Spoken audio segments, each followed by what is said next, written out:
Hey everybody, welcome back to another episode of the Bourbon Pour. I'm Jordan. I'm Brian.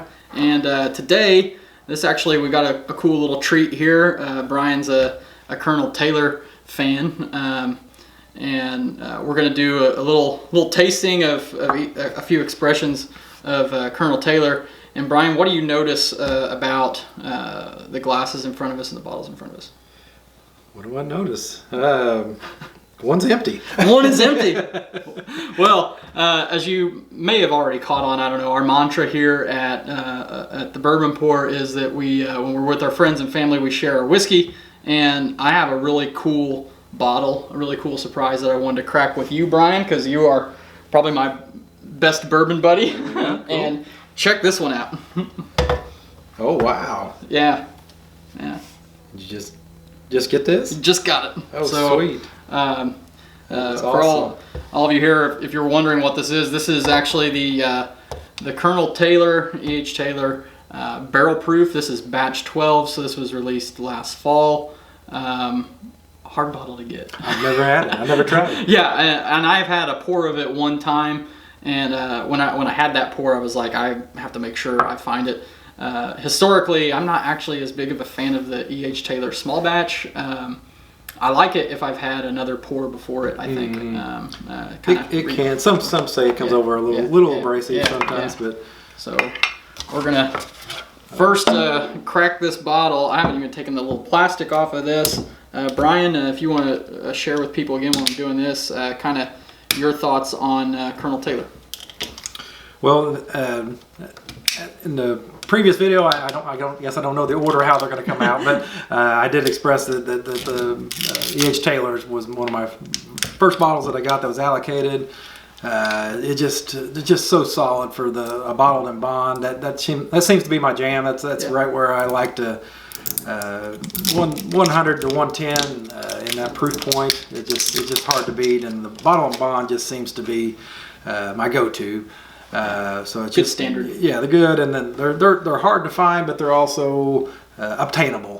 So they're ones you can search, make relationships, and probably get your hand on. Now maybe not so much, but these two here you could probably get in the rye. You might be able to get your hands on. But sometimes that's the only one I need, I guess, right now. Well, I can't complain it since I got a barrel proof. But you're right. For those wondering, the batch 12 comes in at 131.1 proof. Ooh. So. A little punch. That was a good crack there.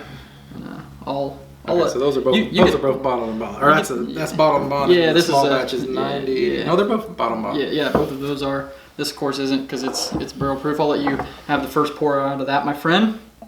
Thank you. And then I'll take a little bit here as well. Probably want to do that one last. Yeah, I'd say so. We've got these set up so that. The small batch here, then the single barrel, and then last the barrel proof. So let's go ahead and we'll start with the small batch here. It does have an awesome nose. Great nose. It's got a good spice. Yeah, spice forward. And do you know, is Taylor the low rye mash bill from Buffalo Trace? I think it is. I think it is. I'm not 100% sure. I think that means it's like less than 10%. What do you get on the nose here with this one, Brian? The spice comes through really strong, which is what I said. It's one of the things I really love about bourbon, but it kind of dwarfs some of the other. You get a little bit of a butterscotch and your traditional elements that you get out of a bourbon. Yeah. I'm gonna take a sip here. Do get a little bit of oak, not much. It's really light. You know, the flavor on that. You know, we just filmed another video, and I had a little pour, and that's phenomenal. It's like a lot of brown sugar, caramel. Definitely a lot of sugar. Almost like Tredge is on like kind of a deep brown sugar. You know, really enjoy that sip. It's got kind of a fruity taste to it. Like I don't know what like a dark. I don't know, not dark. It's not a I don't know. I can't put my. You know, a lot of people talk about, and particularly with this one, obviously this is going to be the first time that I've sampled this with Buffalo Trace, like a cherry note. Is it a cherry maybe? Yeah, I could see that. It's got a little bit of that in it. For some reason, plum has been something I've been getting a lot lately. Yeah. But it probably is between that and kind of like a stewed fruit kind of thing. I don't know if that makes sense. Like what you'd have like in a pie, maybe. I don't know if that was stewed. If you put it in a pie, is it considered stewed? I don't know. I'm not a pie maker. No, so I'm not a pie maker either. But you know, something along the line of a dessert kind of thing.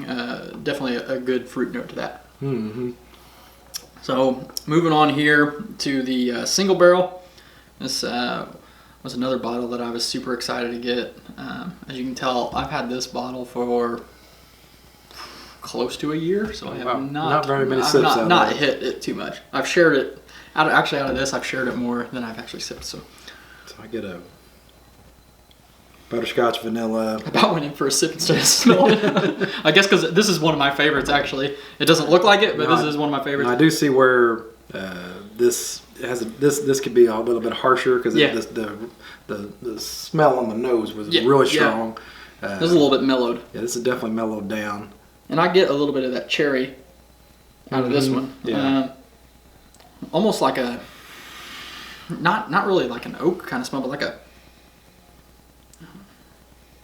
a light pine kind of smell. I used to have like a lot of pine trees around our house, and I don't get the pine, but I get some type of hint of oak on it. Okay. Well, let's go in for a sip.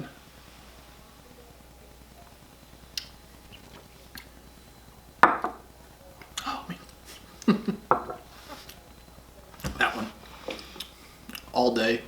I mean, I really enjoyed the small batch, but the single barrels can vary. So I know a lot of people might say, depending on what you get, that you might not like your single barrel better than the small batch. But that's good. That's good. It's got the finish is super long too, and it starts from the front of your palate and it goes all the way down, and it's just so soothing. So good. One thing I think though is that this, of course, they're both the exact same proof, but I feel like the small batch was a little bit more viscous. It drinks a lot hotter. Yeah, it drinks hotter, but I did think it had a little bit more viscosity to it. This has a drier taste in your mouth. Yeah, so still just not bad, but it's just has a dryness whenever you're sipping on it. So good, so good. It's almost like a candy cherry, like not like a fake, not like an artificial cherry, but like a real. Like if you just took a cherry and made it into like some sort of candy bar or something. I don't know what I'm trying to say, but I think it just the 100 proof. Sometimes I think you get flavors that you don't get at other proof points. Right. For me, I can pick up a lot of different things, but also it blends a lot together too. Yeah. So sometimes you don't truly understand what you're drinking, and you just know it's good. Yeah. You mentioned that finish is so long on that one. I still get the finish. Yeah, it's just still lingering, and it stays right. It stays in the front, but it also goes all the way down and coats. Yeah. Let's move on to the Big Daddy here that I've been super excited. 131. 131.1. One proof. Okay, so it's packed so with a punch. It's definitely not for the faint of heart, but oh my! It doesn't smell strong. Oh my! That is like a brown sugar bomb to me. I mean, just straight brown sugar. That might be one of the better noses that I've had. I mean, just very sweet. I don't know what other sweetness. Maybe like a baking spice, not a like where it burns you, but it is maybe like a nutmeg kind of thing. Yeah, maybe a little vanilla. Yeah, definitely get a little vanilla. Yeah. I don't know if I can wait any longer. Yeah, we better get to this. Do a sip.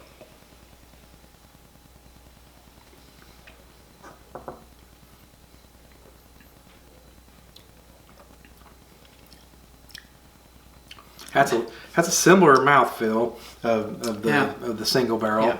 Yeah. You get a little bit of the proof point there. Yeah. Not in a bad way. No. But it shows up actually about 5-6 seconds after you. Yeah, it's a kind of a delayed proof recognition. It's not like an instantaneous thing, but the flavors on that. Yeah, to me, my mouth is exploding. Yeah. Going in all different type of directions. It seems, a lot of times for me, I like bourbons and whiskeys at any proof point. I'm good at. I really like stuff even at 90. Some stuff below 90, all the way to that 110 sweet spot for me. And a lot of times I don't always associate high proof with a lot of flavor. I know a lot of people say that, but this is, for me, an exception to that. There's so much flavor in this, even more than the other two. And I thought these two were flavor bombs. Right, really that good. It definitely you get a lot of different elements out of that, similar to like your Jack Daniel's barrel proofs. You get a lot of good taste out of that. There are some like your Stags that it's really it's hard to pick up some of the even though it's really good, but this gives you a lot of flavor. Just look at that color. I know I hope that comes through because that's so dark. That was another thing I meant to say whenever I was looking at the glass is like the color, even with that just little amount, you can tell these are more like a copper kind of color, and this is more of almost a little amber hue to it. So that proof is just a big part of that straight out of the barrel. This is also I don't know if all these are non-chill filtered, but I know this one is uncut and unfiltered. So I don't know. Maybe these are. If you know that, I'm assuming it would be on the label. It would be on the label. I think these are filtered. So you can definitely tell that makes a big difference. I have that non. I gotta go in for a sip because this is great. I gotta go out hunting because I have the small batch. I don't have a single barrel right now, and I definitely don't have the barrel proof. So be patient. I didn't realize these only get released once a year. Do they? So they're kind of difficult to come by. And obviously, there is a markup on those if you do find them.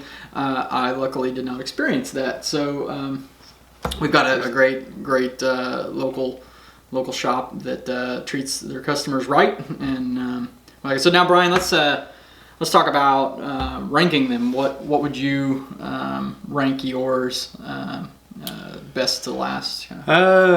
I would say it's which is kind of hard. It's close between two of them. One of them I think was definitely a step down. Yeah. But I'm gonna be pretty basic. I'm gonna probably go the barrel proof was definitely number one. Single barrel was number two, and then the small batch was three. That's not taken away from any of them. Yeah. Any of these bottles you get your hands on, at a decent price, you take it and you take it home and you be proud. Yeah, that makes two of us. That was, I thought, this is one of my favorite bottles too, that I have. I don't have that many bottles, probably, depending on what you count as a lot, I probably have about 70. And was consistently one of my favorites in my entire collection. And this surpassed it. That's pretty solid. I'm going to have to find me one of those. So. That's unreal. So, anyway, tell us what you think. Do you have any of these bottles? Are you a Taylor fan? We'd love to hear from you. Our mantra here is whether you're with friends or family, always share your whiskey.